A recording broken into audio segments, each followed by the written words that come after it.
So hello guys, आज हम आ गए एक और क्वेश्चन के साथ। तो तुम यहाँ पर देख सकते हो, यहाँ पर सबसे पहला जो अपने पास ये क्वेश्चन है, इस क्वेश्चन को देखो। ये जेई एडवांस 2021 का एक क्वेश्चन है और इस क्वेश्चन में जो फॉर्मेशन है, ठीक है, इसका जो फॉर्म है बहुत ही अच्छा है। इस क्वेश्चन को देख के ऑब्वियसली थोड़ा ऐसा लगता है कि ये काफ़ी एक अच्छा सवाल होगा, लेकिन जब तुम इसको ट्राई करोगे तुम्हें पता चलेगा कि ये काफ़ी ज़्यादा सिंपल है। ठीक है, तो तुमने पॉज करके ट्राई कर लिया होगा। मैं शुरू करता हूँ इसके सोल्यूशन के साथ। तो देखो यहाँ पर हमें कुछ सेट गिवन है, ठीक है, S1 S2 S3 और S4। तो यहाँ पर तुम देख सकते हो, यहाँ पर हमें कहा है total number of elements SR is NR। ठीक है, तो यहाँ पर हमें सिंपली वैल्यू निकालनी है N1 N2 N3 N4 की और ऑप्शंस चेक करने हैं। मल्टीपल करेक्ट टाइप का सवाल है। तो हमें यहाँ पर सबसे पहले तो देखो S1 का तो बहुत ही सिंपल है।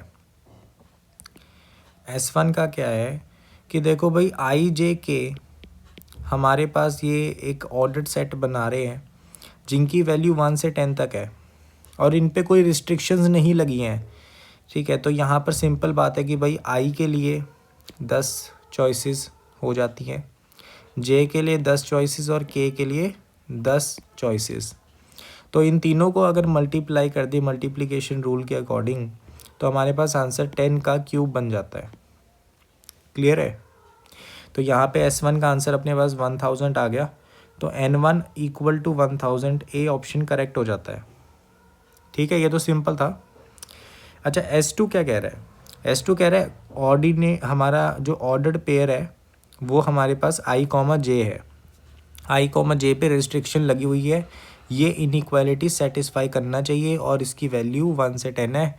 तो देखो यहाँ पर हमें थोड़ा सा सोचना पड़ेगा। जब भी ऐसे सवाल आते हैं ना, उसमें एक चीज़ को फिक्स करो, दूसरी चीज़ को देखो कहाँ से कहाँ तक लाई कर रहा है। तो यहाँ पर मैं ऐसा करता हूँ, I की वैल्यू 1 रख देता हूँ। ठीक है, और I की वैल्यूज़ ही चेंज कर करके मैं देख लेता हूँ पैटर्न क्या बन रहा है। ठीक है, तो I इक्वल टू 10 तक। तो यहाँ पे I इक्वल टू 1 की अगर मैं बात करूँ तो J की वैल्यू कहाँ से कहाँ तक हो सकती है। देखो इस इनइक्वालिटी से पता लगेगा।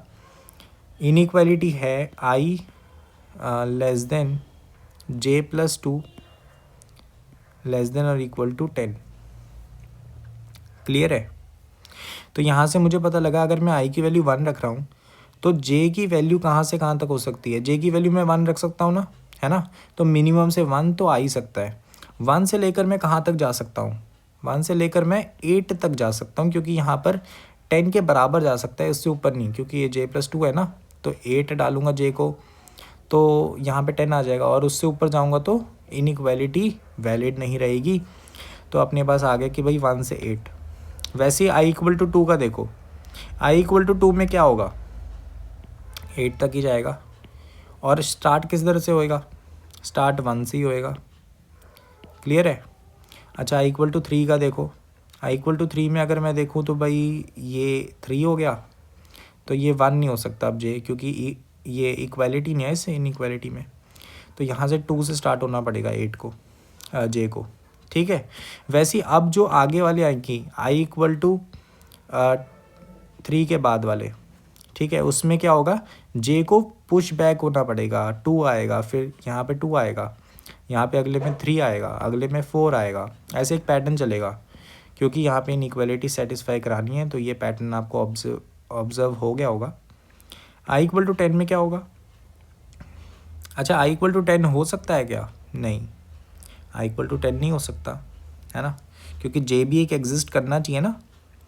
अच्छा, तो मैं अगर लास्ट वाला I निकालना है तो मैं कैसे रख सकता हूँ I को मैं कुछ ऐसा रखूँ, 9 रख लेते हैं, चलो ठीक है। I 9 रख सकता हूँ ना, तो तब J की वैल्यू क्या होएगी, 8 होएगी बस। क्लियर है? अच्छा, इससे थोड़ी सी पिछली वैल्यू भी देख लेते हैं। I इक्वल टू 8 के लिए क्या होगा, J की वैल्यू क्या हो सकती है, 7 से 8। क्लियर है? तो पैटर्न यहाँ पर हमें पता लग गया इसका। अब इसको बस सॉल्व करना है। तो देखो भाई, पहले तो भाई I इक्वल टू 1 के लिए 8 वैल्यूज़ है, ठीक है, ये जो पहला वाला केस है इसको अलग देख लेते हैं। इसके लिए हमारे पास आंसर 8 आ गया, और जो बाकी है उनको हम समेशन से कैलकुलेट करेंगे। तो यहाँ पे अपने पास क्या आ गया कि अपने पास सबसे पहले क्या है, कुछ सम है 1, हमारे पास पहले क्या है 8 चॉइसेस हैं, ठीक है, इसमें 8 चॉइसेस हैं पहले वाले में। फिर i=3 में हमारे पास कितनी चॉइसेस हैं, 7 हो गई, +7 +6 +5 +4 +3 +2 +1, ठीक है, क्लियर है। तो यहाँ पे हमने इस पूरी चीज़ की समेशन को ऐसे लिख दिया। अब ये इक्वल टू किसके होएगा, n × n+1/2 है ना, 8 है तो 8 +1/2, तो अपने पास ये 36 आ गया है। और 36 में अगर मैं ये 8 भी मिला दूँ तो मेरे पास आंसर आ जाएगा 44, ठीक है। तो n2 भी सही है यहाँ पर, क्लियर है। तो यहाँ पर हमने क्या करा, बहुत ही आसान तरीके से बस कैलकुलेशन कर ली, और ये कुछ ज़्यादा मुश्किल कैलकुलेशन नहीं है, ठीक है, बहुत ज़्यादा मुश्किल कैलकुलेशन नहीं थी, थोड़े से केसेस ही गिने हैं और कुछ भी नहीं किया है, कुछ नेक्स्ट लेवल नहीं है, कुछ अलग सा नहीं है, बहुत सिंपल कैलकुलेशन की है। चलो फिर अब कैलकुलेट करते हैं S3 और S4, जो कि मोस्ट कॉम्प्लिकेटेड लग रहे हैं, लेकिन इनको करने का तरीका S2 से भी ईजी है।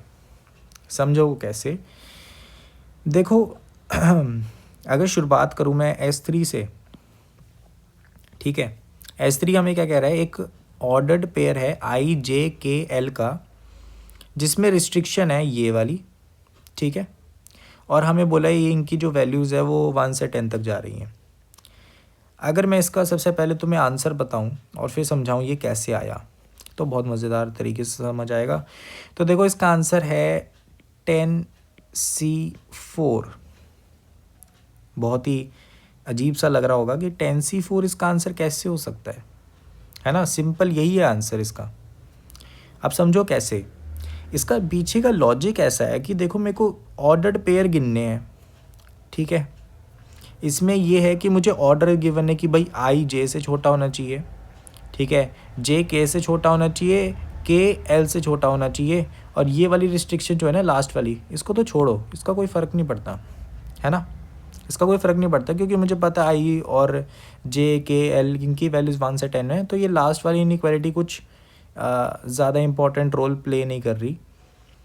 तो यहाँ पर इम्पॉर्टेंट बात क्या है कि ये आंसर कैसे हो सकता है, इसको समझने का हमारा लॉजिक क्या होगा कि भाई मैंने ये 10 नंबर थे, ठीक है, इन 10 नंबर में से मैंने क्या करा, 4 चूज़ कर लिए, ठीक है।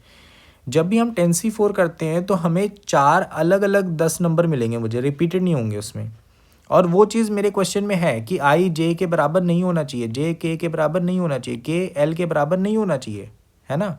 ये इनइक्वालिटी को ध्यान से देखो, इसमें इक्वालिटी नहीं है, इक्वालिटी नहीं है इसमें, क्लियर है। तो यहाँ से मुझे पता लग जाता है कि भाई अगर मैं ये कर रहा हूँ इस स्टेप तक तो ठीक है, पर ये इनइक्वालिटी कैसे मैच हो गई I J के। देखो इसमें सिंपल सा लॉजिक है कि भाई जो मैंने 4 चूज़ किए नंबर, उनको सेट कर दो एक ऑर्डर में। मान लो मैंने 4 चूज़ किए, मान लो 2 7 8 और 5, ठीक है, ये 4 चूज़ कर लिया मैंने 10C4 के अकॉर्डिंग। एक केस लेते हैं ना, ये आ गए। अब मेरे को क्वेश्चन में गिवन है भाई I ये होना चाहिए, I J से छोटा होना चाहिए, J K से और K L से। लो भाई इनको असेंडिंग ऑर्डर में कर दो, 2 5 7 8, ये तुम्हारा क्या बन जाएगा I, ये क्या बन जाएगा J, ये क्या बन जाएगा K, ये क्या बन जाएगा L। सिंपल है।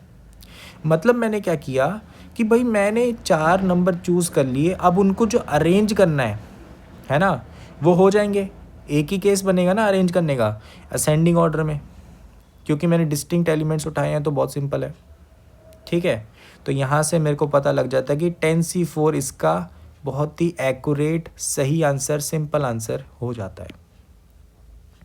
समझ लग गया होगा कि भाई 10 नंबर में से 4 नंबर चूज़ कर लिए, और जैसे वो चूज़ करे उनको असेंडिंग ऑर्डर में डाल के I J के नाम दे दिया, ठीक है।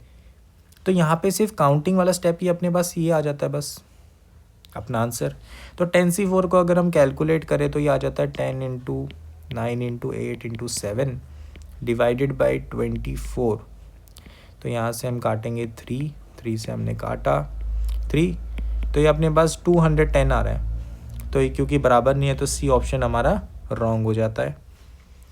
अच्छा लास्ट वाला देखो, लास्ट वाला क्या कह रहे हैं, आई जे के L R distinct elements in this set. अच्छा इसका मतलब क्या है, अभी भी डिस्टिंक्ट हैं, डिस्टिंक्ट तो इसमें भी थे लेकिन इसमें ऑर्डर था, इसमें ऑर्डर नहीं दिया। तो क्या करेंगे, क्या करेंगे भाई, मैंने बोला ऐसा करो 10C4 करो, फिर से 4 चूज़ करे, उनकी परम्यूटेशन कर दो, या फिर इससे भी सिंपल 10P4 कर दो।